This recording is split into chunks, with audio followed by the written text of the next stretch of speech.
from Atlanta on this MLK Day, site of tonight's national championship game between Notre Dame and Ohio State on ESPN. Chris Fowler sat down with both coaches ahead of tonight's showdown. Let's take a listen.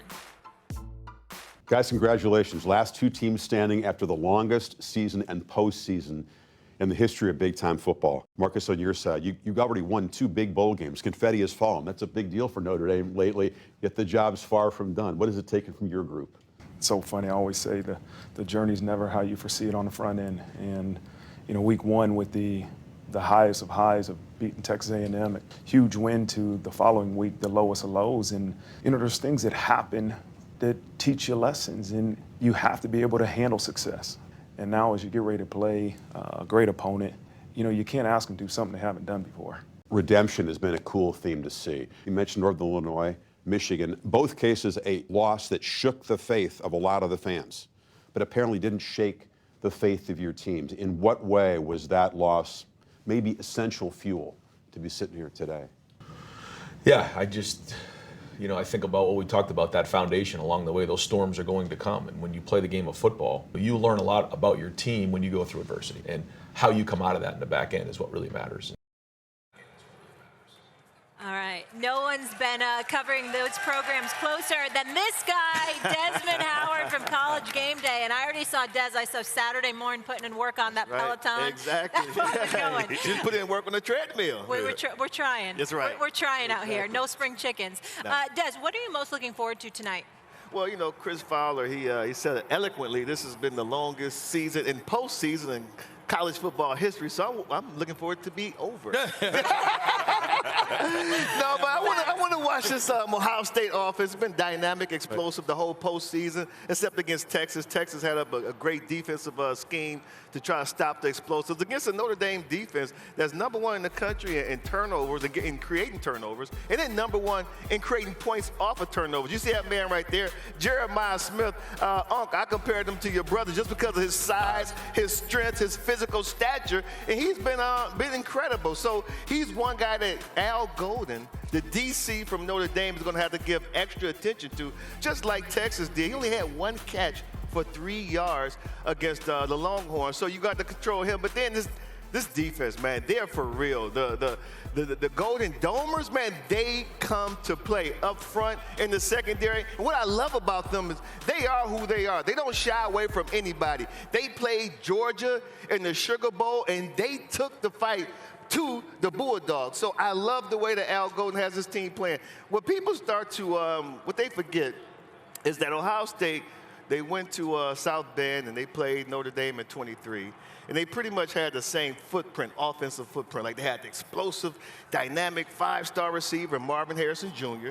They had Trevion Henderson, who's a guy who can go the distance anytime he touches the ball. But Al Golden had a masterful game plan defensively, and he stopped the explosives except one time when Trevion got loose. And then they actually just lost the game on the very last play when Ohio State was like inside the 1 yard line, and for some crazy reason, Notre Dame only had 10 players on the field on defense, and Ohio State won that game. So I just think he follows a similar blueprint defensively to try to defend this group just like he did in 23. The question is I have, okay, you got strength on strength. Notre Dame's defense, Ohio State offense. Right. Can Notre Dame's offense move the ball against that Buckeye defense? Right. Because the Buckeye defense is really good. Right. They got high draft picks up there. They got a D-line that can attack the quarterback, and the quarterback's going to have to play a lot better this game than what he played against Penn State. It just so happens that Penn State quarterback played a little worse than what Notre Dame quarterback played. Right. But when you look at this situation right here, that's what I want to see, Stephen A. I want to see strength on strength, which is Ohio State's offense, Notre Dame defense. But can Notre Dame's offense move the ball against that Buckeye defense? I think that's going to be the difference in the ball game. Well, this ain't going to be Georgia versus TCU from years ago. Okay, let's get that out the way right now. We're going to have a game tonight. We're going to have a game tonight. At least we hope so. At least we pray so. Your lips to God's ears. I don't know. That's what damn it, I'm staying for it. It better be a game. Don't waste my time. But here's the deal. I'm watching Will Howard, and I'm looking at a guy that's completed 70% college football player, 70% of his pass, about 919 yards. 6 touchdowns, just 2 interceptions. He can throw the ball. Riley Leonard, runs the football. What's Ohio State potent against? The run. So you got to stop Notre Dame from running the football, even from their quarterback position. What's Notre Dame, even though their defense is real, especially against the pass? Because Jeremiah Smith, we've been talking about this brother and what he brings to the table. Igbuka, we can't ignore him. Travion Henderson, we can't ignore him. Notre Dame has more of a problem in terms of what they have to deal with Ohio State's offense. But Ohio State knows that, and everybody and their grandmother knows it. So if you show up tonight and all of a sudden you can't put points up, you know what I'm saying? We're going to have a problem, because let me tell you something right now. Usually it's about the SEC, for example, in terms of their physical play. Well, that's been thrown out the window. Second year in a row, we got a national title game. It ain't an SEC team in it. SEC, you heard me? Let's think about that now. What's up with y'all? Can't call y'all the best conference in America when you just sit out on the outside looking in, right? But now we're looking at Notre Dame, and I'm looking at the physicality of the Notre Dame Fighting Irish. And here's what I love, Des. That's the only chance they have. You can't be the softer team tonight. Am I wrong, Shay? No. You can't be the softer team tonight. You playing smash mouth football. You got to go up against Ohio State, which is clearly more talented offensively, and you got to punk them to some degree. You got to put a hat on them. You got to put some elbows on them. You got to make them work. You got to let them know this is a game tonight. You better bring your hard hat. It's a one-possession game. I don't want Ohio State to be able to run and hide in this 21-point lead going into the fourth quarter, because the longer this game goes, Ohio State like, hold on, we better than this team. We supposed to be up 13. We supposed to be up 20, and we up 3. That's the only chance Notre Dame has to get this game late. And I think that's what Marcus Freeman is telling his team. We keep it close. Palms going to get sweaty. Backside's going to get tight. They're going to be worried. Well, we know he's going to have them coached up. All right, so Notre Dame does 8.5-point underdogs. If they were able to pull off the upset, what impact would that have on college football? Because they're kind of like the Cowboys of college football. Yeah, well, first and foremost, happy Martin Luther King Jr. Day. Absolutely. And so we have a black coach coaching a national championship game tonight. And if he's able to pull that off tonight against that team. In Atlanta. I mean, you could not write a better script. You just couldn't do it. And you got to understand the opponent and what they did during the offseason. You're talking about an Ohio State team that pushed all the chips to the middle of the table.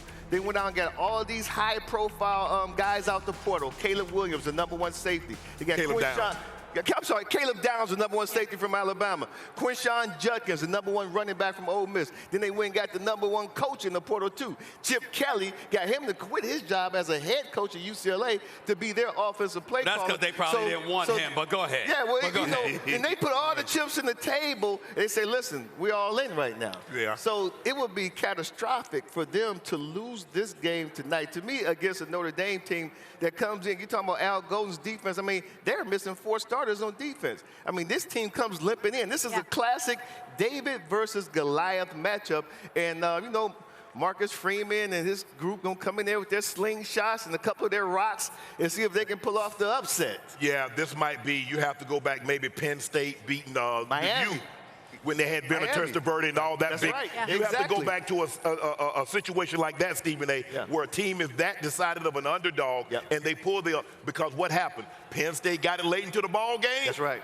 And the next thing you know, they tighten up. They force 4 or 5 turnovers, and that's what Notre Dame's going to have to do. They're going to have to force Ohio State into some turnovers. They're going to have to cash them in, but they got to drag them out the deep water late in the ball game. I agree with you, but I want to say this about Notre Dame if they were to win to answer the question directly.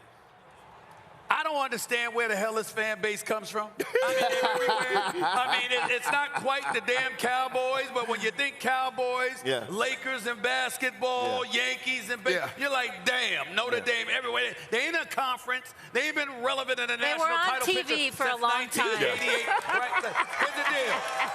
Even when they were in the national championship game against Alabama, we knew they were going to get wrong. It's one thing to get wrong.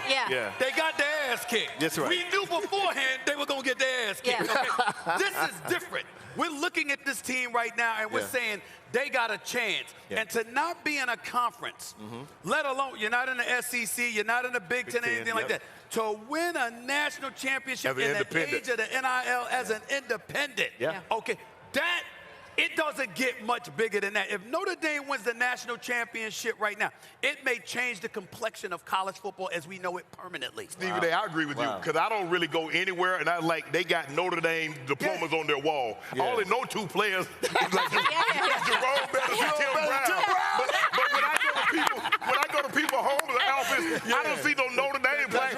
And then I look at the stands, where the hell are all these Notre Dame players come from? So with that being said, Des, before I let you roll, which fan base, I'm just curious, you guys think is going to show out more tonight? Would it be Ohio State?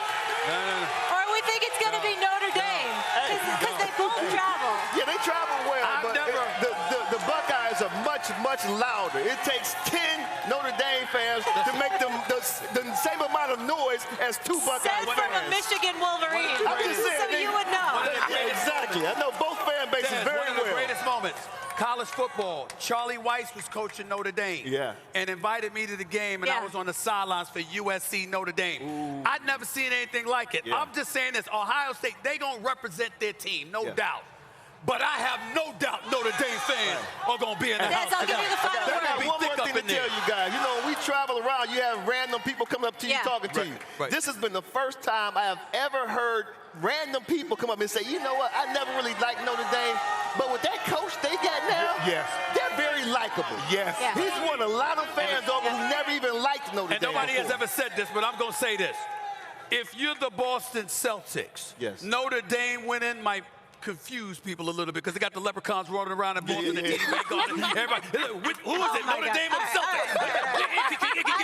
I don't think people are getting confused. I think we're good. I love Marcus Freeman. He's the guy that I would play for. If I had a kid that age, go play for Marcus Freeman. We got to go. Des, appreciate you so much. You had an incredible season, and I hope next week you and the family are on an island somewhere with your phone turned off.